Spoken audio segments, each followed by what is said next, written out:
Hi guys, and welcome back to Auto Journey. Today we have the Ford Bronco Sport Badlands edition out in the desert surrounded by beautiful Joshua trees to give you a full review on what this car is capable of. Now this is my daily driver on top of my adventure vehicle, so I've been driving it for over a year. I've absolutely loved it, but when I first started looking into the vehicle itself, Devin definitely put rumors in my head that this vehicle was actually just a rebodied Ford Escape. But let me tell you, they're very different vehicles, and when I have it out on the road and on the trail, there's lots of differences between the two vehicles, and we're going to tell you all about it. So let's talk performance. In the Bronco Sport Badlands, you get the 2-liter EcoBoost making 250 horsepower and 277 pound-feet of torque.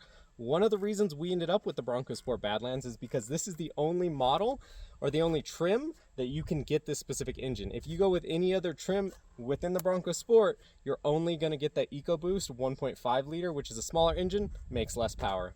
We did test drive a 1.5 liter option, and while it was a pretty decent car, that is actually the car that, or the test drive that made me want the Bronco Sport in the first place, it wasn't giving me the power that I was really looking for. I came from an electric vehicle before the Bronco Sport, and I felt like I wasn't getting that kind of power where in an electric vehicle, the minute you hit the gas, you feel the torque, you feel it go.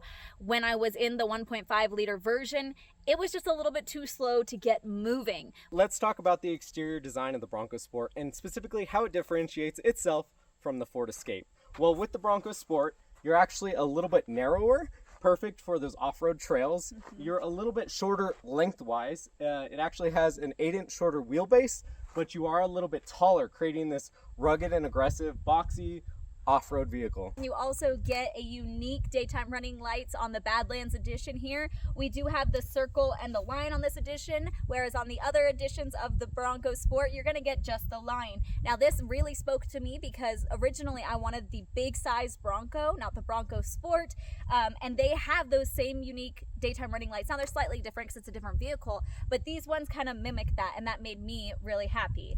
It also has a heritage inspired grille that gives the front end of your car just a more unique look.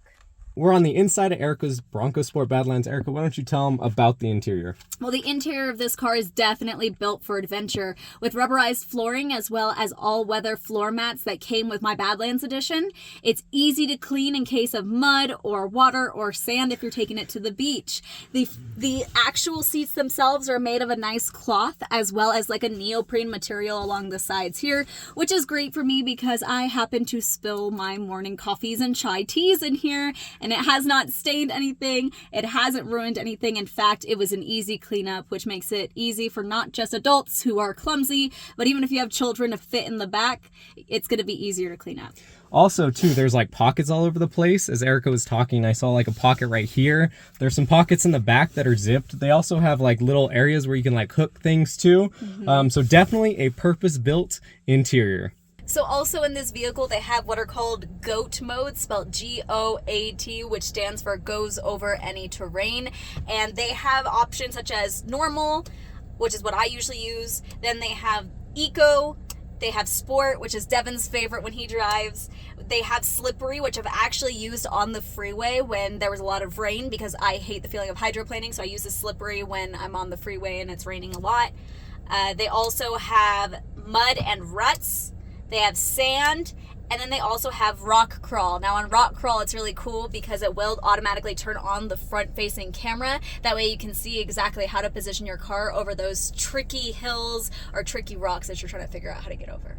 The Bronco Sport Badlands also features Ford's advanced 4x4 system with a twin-clutch rear drive unit, providing improved traction if you get stuck in a tough situation. This advanced system essentially simulates a rear locker, which is a feature commonly found on off-road vehicles that locks the wheels together for maximum traction in challenging terrain. With this unique 4x4 setup, the Bronco Sport Badlands gains off-road capability without sacrificing on-road performance. So like Erica had mentioned, it has GOAT modes, and oddly enough, Sport is one of the GOAT modes. Now that I'm thinking about that, go over any terrain, I guess the racetrack, but that is my personal favorite. One thing that I will say though is that the car always defaults to normal. I wish you could save that as a preset. Erica normally drives in normal. Maybe she could do eco because she's a commuter. For me, I always hop in it and change it to sport. So yeah, why can't those be saved? Because that would be so much nicer, wouldn't you say? I agree, yeah. It would be nicer to have Devin have that setting. The other thing that it would be nice to have is if there wasn't the ability to adjust the seat automatically to like profiles, because I sit very, as you can see, I sit very close to the wheel. I'm 4'11". I'm extremely short. So anytime me and Devin switch for whatever reason, it takes us like 5 minutes to move the seat back because it is motorized. So because of that, I mean, it makes it a little bit more complicated, but if we're going to start profiles with the GOAT modes, we might as well start profiles with the actual seating adjustment too. So one of the reasons we came out here to the desert was not just to enjoy the Joshua trees, but also to put the Bronco Sport in its natural habitat. A lot of people talk about how, oh, the Bronco Sport is just another Ford Escape, yada, yada, yada. Well, the Ford Escape is a city dweller. I believe that we're firm believers that the Bronco Sport is in its natural habitat, getting off the pavement and hitting the dirt roads. And I have to say, we were non-believers in the Bronco Sport before we actually owned one. But now that we own one, we're converts. We believe fully that the Bronco Sport is its own vehicle, completely separate from the Escape.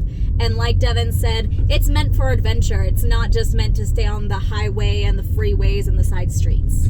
I don't think in the Ford Escape you're going to see them talking about four-wheel drive and getting stuck in the mud. Absolutely not. You'll see it in the parking lot next to the beach, but you're not going to see it out here going and hitting trails and stuff like that. Another thing that the Bronco Sport actually has, we're going over some whoops. No, wait. Another thing that the Bronco Sport actually has over the Ford Escape that differentiates itself is it actually has water fording capability. I actually only figured this out because I was doing research for this video to make sure we had our facts straight, and the Bronco Sport itself has like 17 inches of water fording, and the Bronco Sport Badlands actually has a little bit more, I believe up to 23 inches. And if you don't know what that is basically the manufacturer saying like, it's okay for this vehicle to go through water up to this height. Now, once again, I don't think you're going to find that on the Escape marketing material, but if you look at the Bronco Sport marketing material, it's right there. And not just that, I was always afraid of off-roading because my biggest thing was I didn't want to damage anything under the vehicle. Well, this specific edition does have a bash plate underneath to protect everything underneath the vehicle. I'm not so concerned about, oh, that's a bigger rock. Is it going to pull something out from under my car? I don't have to worry about that. So for me, as a new off-road driver versus a passenger, it was important for me to know that my vehicle was safe on the road. Another reason why the Bronco Sport is different from the Ford Escape, and that is high performance off-road stability suspension, Haas. Now, every Bronco Sport comes with Haas suspension. This is Ford's marketing term. I wish they would dive into a little bit more details about what's unique about Haas and why they actually branded it. But essentially, this is unique suspension that they designed out here by us in Johnson Valley, apparently. But basically, it's just their off-road suspension for the Bronco Sport, and the Badlands specifically gets a unique variation of that with some tweaks and changes to it. But so far, I would say it's been holding up pretty good. What would you say? You know what? I've been off-roading in all different kinds of vehicles. My family loved to go off-roading when I was a kid out in the desert, and I believe our favorite vehicle to take out was actually a Ford Explorer. And I have to say, this is taking this kind of trail better than that Ford Explorer did. I do remember that one having some issues with certain, parts of trails that were a little bit more difficult, whereas this doesn't. And I really honestly couldn't see a Ford Escape coming out here and doing this. Oh, no. Devin just shook me to my core right now. What did we do? What are we using right now? That's unique to the Bronco Sport Badlands, by the way. What is it called? Trail control. Trail control, which apparently is like cruise control like I was using on the freeway, but it's for the trail specifically. So it doesn't do the automatic lane adjusting because obviously there's no lanes. You are outside on a trail. But my foot is not on the pedal at all right now. And we are set at the speed of 15 miles an hour because we had a Karen earlier tell us that the speed limit was 15 miles an hour. Yeah. So my vehicle is set to 15 miles an hour. My foot is not on the pedal and it's just going by itself. So and she's able to focus on driving or the steering. I'm completely shocked. I didn't know that was even a feature on this car. But that's why I love this car, is I get to learn something new about it every time I drive it. So while the Bronco Sport shares its platform with the Ford Escape, it also shares it with the Ford Maverick, which is Ford's lightweight subcompact vehicle. And within the Maverick, they actually have a Maverick trimmer, which is Ford's off-road version of the Maverick, and it actually shares a lot of components with the Bronco Sport Badlands, one of those being the twin clutch rear drive unit, which is that simulated locker that I talked about. So instead of everyone bagging on the Bronco Sport saying it's just a rebodied Escape, it's important to remember that Ford also made a truck off the same platform that's also made for adventures.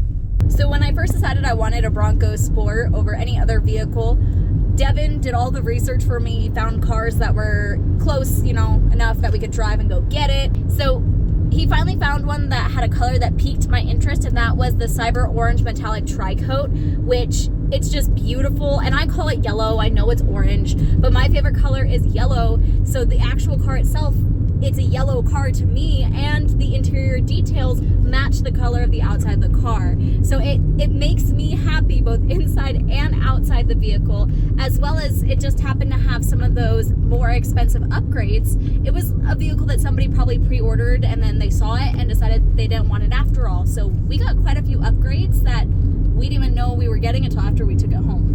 Yep, we went looking for a Bronco Sport Badlands, like we talked about, having that bigger engine. And then once Erica saw this color, she had to have it. So I had to do a lot of research, digging and finding a Bronco Sport Badlands in Cyber Orange Metallic Tri-Coat in Southern California. And there was only like 2 of them. But we got one. We drove all the way to LA, and she's been loving it ever since. I love it. I'm obsessed is the key word here.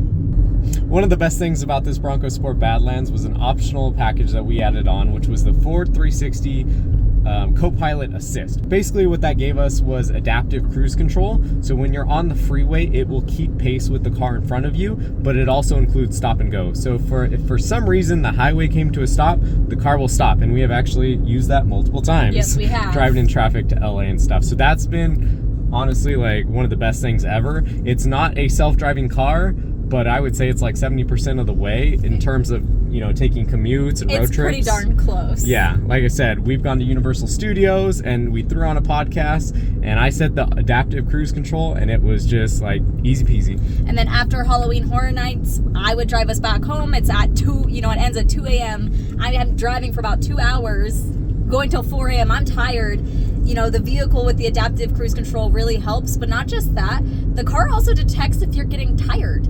It'll tell you need to take a break, which is pretty interesting. Pretty nice. Yeah. So Erica, we found her Bronco Sport, and she loves it, but there's something else you have your eye on, and what is that?